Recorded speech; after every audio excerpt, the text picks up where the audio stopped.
Hello, this is the Down the Donut Hole podcast. My name is Dave, and conspicuously absent is my cohort and host of the show. Our resident folklorist, I call her sometimes, is missing because she's caught some sort of a virus in our travels. It's not that surprising, that's for sure, with planes and trains and automobiles, buses, all kinds of things, and around people more often in closed spaces and all that sort of thing. It is kind of a miracle that doesn't happen more often. But sadly, she's lost her voice. She can't come on today. So I'm going to do my best to sort of blether around and randomly ramble on about stuff. I was out walking around. I'm outside right now. And there's a well here that who knows how old it is.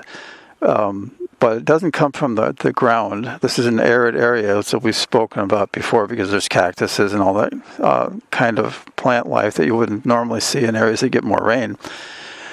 It's basically a rain collection system that comes from the roof, and only one side of the roof, actually. But there's that's one method, of course, but if you're in an area that has less rain, it's going to be less reliable as your main water source, that's for sure. So you do think about those things more acutely when you're living in that situation. You think more about how precious water is and how limited the resource is relative to the number of people on Earth. And it's going to be more and more of a problem in the future, unfortunately. And science is looking into ways of adding different ways of collecting fresh water, including such things as fog, believe it or not. In some areas that have a lot of fog, for instance, they found out, apparently, through archaeological and paleontological means of study and every other way, that human beings have been using fog collection for water as much as 10,000 or more years ago. And they see evidence of that, having meshwork, some sort of material that they weave together, just like making their own cloth, and hanging it up somehow or stretching it between trees or something like that when it's really foggy. And then the fog condenses on this meshwork and then drips down into containers. So that's something that humans have figured out a long, long time ago. And these days they're trying to perfect that kind of thing with different weaves and that's other materials that they can hang up to actually catch fog and turn it into water. So that's one thing. The Earth is 70% water when you consider the oceans and every other form of water. And most of it, however, is in oceans and obviously not drinkable as is, but there's also some in this general region of the world that we're in at the moment is doing a lot of study and experimentation with various forms of more efficient desalination plants. Taking the salt out of the water is what I'm trying to say. And there's also naturally chlorine in there, so there's another reason you can't drink a whole lot of it. It's higher levels of chlorine, depending on what water source you're talking about, of course. But, of course, in the city systems where they treat water, they do put some chlorine in there. And but the level of it is, together with the level of salt and all that stuff, is not you cannot drink it directly. Finding water aquifers and that in certain areas with higher altitudes, you're drilling down sometimes thousands of feet down, which is extremely expensive. And once you start tapping any water aquifer when you drill, and groundwater access, as you use it, of course, that water aquifer level is going to drop lower and lower, and you're going to have to keep drilling down to get it. So there's, that's not all that practical. It's maybe the only option in certain areas, but that's the reason that you have big, of course, desert areas and places where people have just given up trying to live because they just can't get the water. Water is necessary for life. Without water, there would be no life anywhere. And that's mainly because, as I understand it, it's a medium. The other organic compounds, molecules, are dissolved in. And it's in the water as a sort of like putting water in a beaker, if you're in a laboratory and you dissolve things into it, it becomes, at some point, if you add energy to that mix and you have organic molecules in there, they will start to form long-chain peptides, and eventually that's the theory of how life began. You add all those things together and then add energy to the mix, and then you start getting organic compounds, molecules, and then they get built up more and more, and then start becoming, after many, many, many eons of time, they become some living thing. And so that's the basic thought there. But the other weird thing to think is that everybody knows you need to drink water. You can only go about 3 days without water. And it's something that your body requires. Ironically, like I mentioned, there's 70% of the globe is water, and it can be up to almost 70% of in the human body of water. You're consisted mainly of water. That's what I'm trying to say, and it's almost the same percentage as the water on Earth. So that's kind of strange. It's probably a coincidence, but it's interesting anyway. Water, part of the reason it's necessary for us to consume water is that it is full of energy, believe it or not. People don't think of just plain water as being any sort of source of energy. If you're out hiking or whatever, you want protein or some fats you think of for energy, but water contains a lot of its own energy. One reason is because the molecule, which is 2 hydrogens and an oxygen, are constantly vibrating, and you have all these molecules together forming, weak hydrogen bonds, and they are sort of doing a dance all the time. They've got all this kinetic energy going on. So just from the thought of the fact that everything, like I like to keep saying, is electromagnetic waves. If you drill down far enough, all substances are that. Then there's energy contained in the movement. Obviously, it wouldn't be able to be moving and dancing around like that if it didn't have energy in it. So in a sense, not in the idea of how you break food down to give yourself energy in the human body, but in the sense that there's actual movement, kinetic energy within water itself, because the molecules are always vibrating, depending on the temperature, of course, how fast they vibrate and all that kind of thing.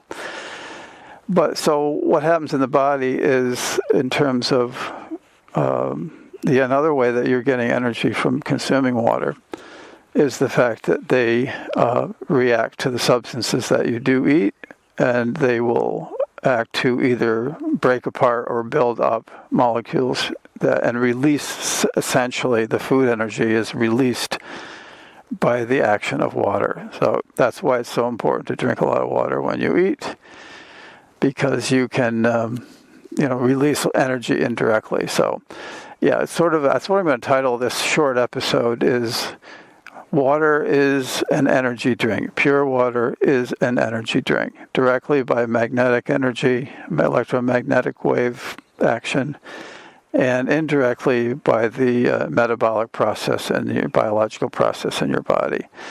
So, that's extremely interesting. The other interesting thing about water is that it's I think it's the only substance that actually gets lighter in its solid state. So when it becomes ice, that's why it floats on top of water that's liquid, in the liquid form.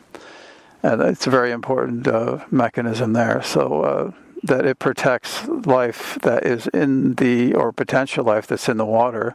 It'll protect it from completely freezing, because it makes that top layer of ice on and kind of insulates it from getting any colder. And the other interesting thing is, some people have said that, if life forms and all that begin in the water, if the ice were to get heavier in its solid form, like other materials, it would sink and it would sort of crush any sort of life that's below it. And it wouldn't be friendly to that whole situation, that's for sure. It may not be something that, maybe something always finds a way to survive, right, in the harshest of conditions. But that's one aspect of water that's unique. It actually, when it goes from a liquid to a solid, it gets lighter and will float, which is really kind of weird to think about. Also, in that form, in its solid form, it forms sort of a perfect, or pretty close to perfect, tetrahedron shape. And we don't know what significance of that is, except that it creates a lattice. Maybe it spreads some of the molecules apart so they're not quite as dense, therefore that's why they're lighter. So it's extremely interesting. I've always been fascinated with the idea of the concept of water, and that it's composed of hydrogen, which is the most abundant element in the entire universe. It's pretty much everywhere. Even in space, everybody thinks that space is completely empty. It's not. There's always some hydrogen atoms floating through space. And, of course, oxygen. And together, they both have a charge. Then they make a molecule which is called polar. It's a polarized molecule, which allows it to kind of stick together. If you've ever seen the phenomenon of carefully overfilling a glass with water, I mean, just adding more to it slowly, and actually, you can actually get it to kind of rise above the lip of the glass and not have it pour out. Obviously, if you keep adding, that will break those weak hydrogen bonds, and then it will indeed start to overflow the glass. But right near the top, it will just kind of be taller than the glass and not spill. It's kind of a cool thing to see. Maybe it'll be a messy experiment, but it is kind of cool. And that's something the effect is something they call surface tension. So that's another fascinating thing about water. And, of course, we know it will conduct electricity. Water in and of itself is not an efficient way of conducting electricity. It's always, let's be honest, the substances that may be dissolved in it that are ionized and can actually conduct electricity. But it's always a good bet. Well, most water, unless you have distilled it, will contain something and will conduct some minor amount of electricity. It's always smart to be safe and not to be around water and electricity at the same time. So, that's another aspect and quality of water. The more and more people think that it is important, really important, about the quality of the water that you drink, because it is so fundamental to life. And a lot of people are concerned about cities and municipalities and all that do a pretty good job, but they're concerned about the fact that it is highly treated and there's chemicals in there and all that kind of thing that have concern about the fact that it's so much a part of your body that you want to make sure that water is as clear and pristine as you can possibly get it. But it's an important thing. It's a fascinating thing. There's so much more about it, but I won't bore you any further. Probably, I'm out here walking around behind the rain catchment well that I talked about here, and the other neat thing about the way that's constructed is it's kind of a beehive. We might have mentioned that on one of the previous casts recently. And after a rain, which we did have some overnight. Usually we get some overnight here and there, but the construction of it is such that it collects. There's a pipe that comes from the side of the building to catch the water from the roof, but directly it gets soaked. The top of the rocks gets soaked, and even after it stopped raining, those rocks will continue to rain inside the well and contribute some more water yet. So that's kind of a fascinating design that has been around for many, many thousands of years, I'm sure.